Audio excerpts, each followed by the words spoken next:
Okay, I turned the steam on. I had this pad under here, and this wasn't holding up very good with the pad, so I moved it over here. I have this bit of squishy stuff here to keep it from, marking the bottom of the guitar. And this thing's wobbling all over the place, and it's pretty much there. So.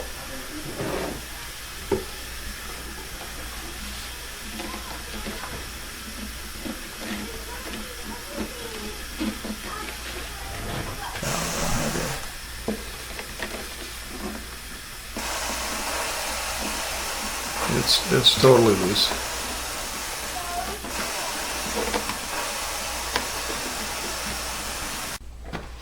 All right, so here it is, the device I said I wouldn't need.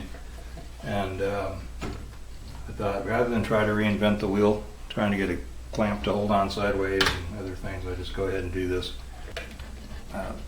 The time it's taken me to put this thing back together, however, this has cooled off quite a bit. I'm going to just try snugging these things up. So I just have the squishy stuff here, grippy I always call it, and then the rubber pad under here where it didn't quite go all the way through. Rubber pad underneath on each side to do that. This isn't terribly tight here. It doesn't have to be tight. I just finger tightened it because where we're going to be pulling down is we're going to pull down right here on this front and pull this bar up. You can't really see that. Okay, let's see if I can do this. So I have this piece of angle aluminum with a sleeper piece of plywood glued onto that, and then I didn't put the knob under it. I figured that I could just snug these up and that would be sufficient. And so once we kind of get to ground zero here, which is taking all the slack out of it, and we'll start going up.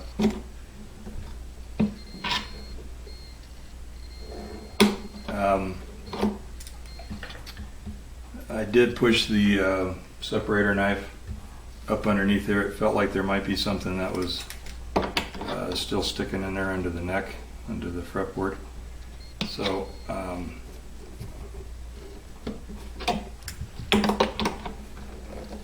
did that, and I did get it under quite a ways. I think where this is actually sticking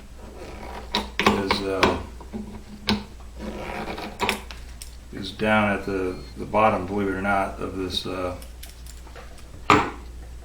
dovetail. So I've got, I mean, it's not smoking yet, but I have quite a bit of tension on it.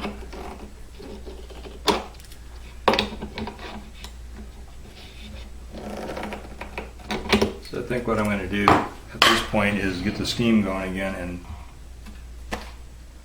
get some more steam on this this joint, and then since I have the clamp in position, I can start snugging it up. I might be able to thump this thing around a little bit and get it to pop loose, but let me fiddle with that a bit.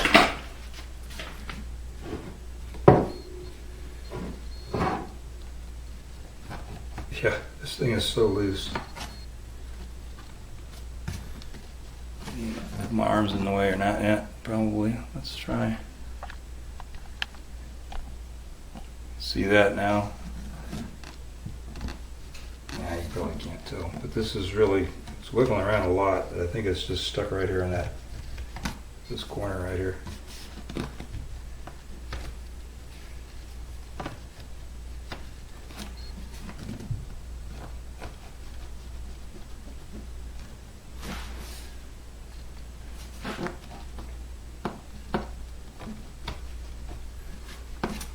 I'm actually going to drill another hole on this side, pop a little steam in there, because I got something that's really hanging me up right there. I don't want to take a chance on something cracking. Alright, here we go again. We got a second hole drilled here.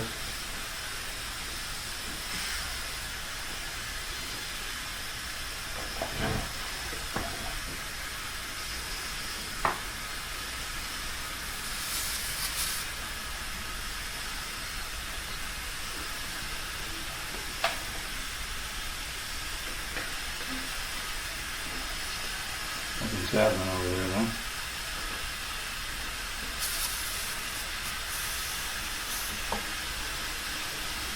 Well, that one goes right through.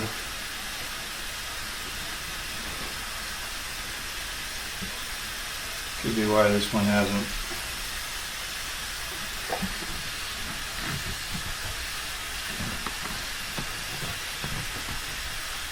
Let loose on the other side, maybe.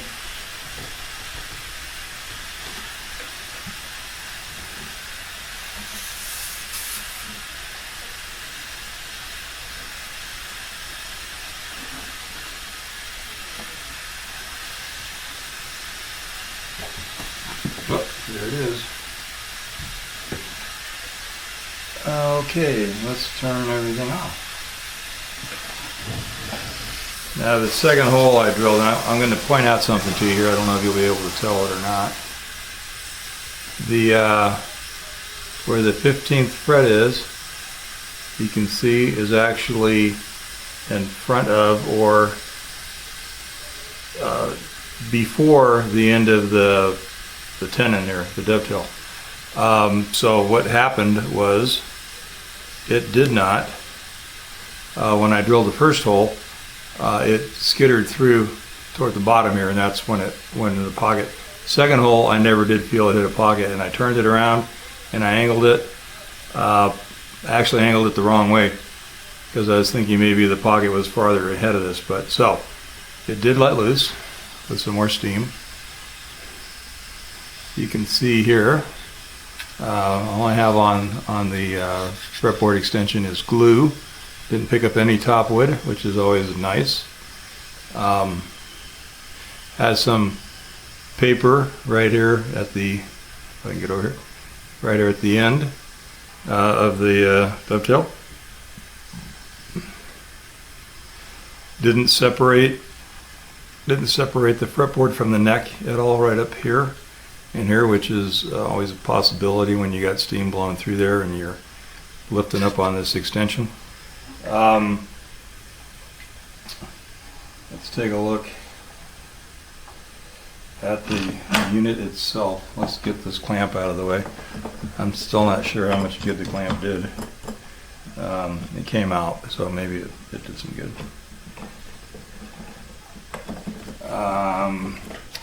I'll get that off of there and bring you. Okay. I decided that the clamp did do some good, just because I had a good amount of up pressure on the heel of the neck, and so we'll look here.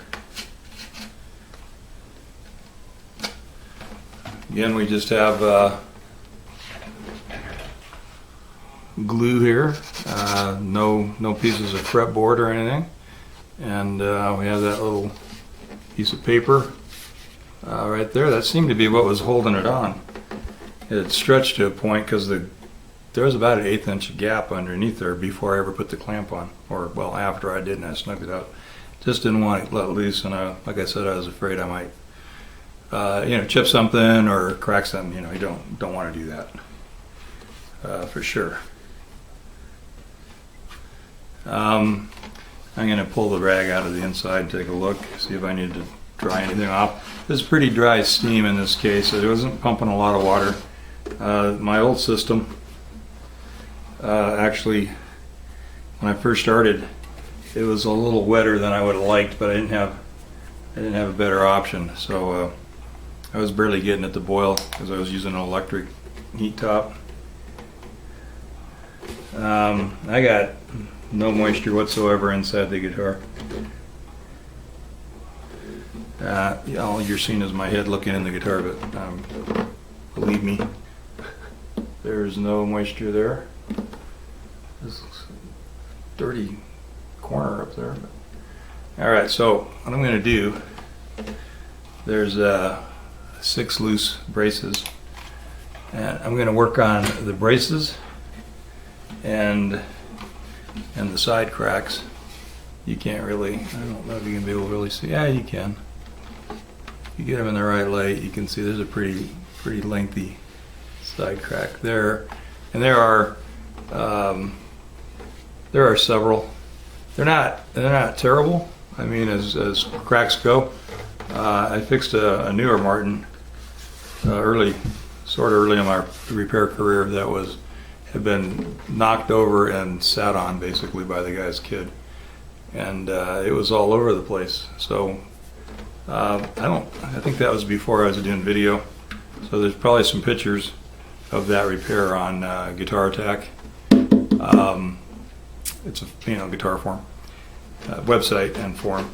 These are gonna go together pretty good. I've actually ordered some magnets for the initial glue up, and then as an alignment tools, and then also to hold cleats in after I get them glued.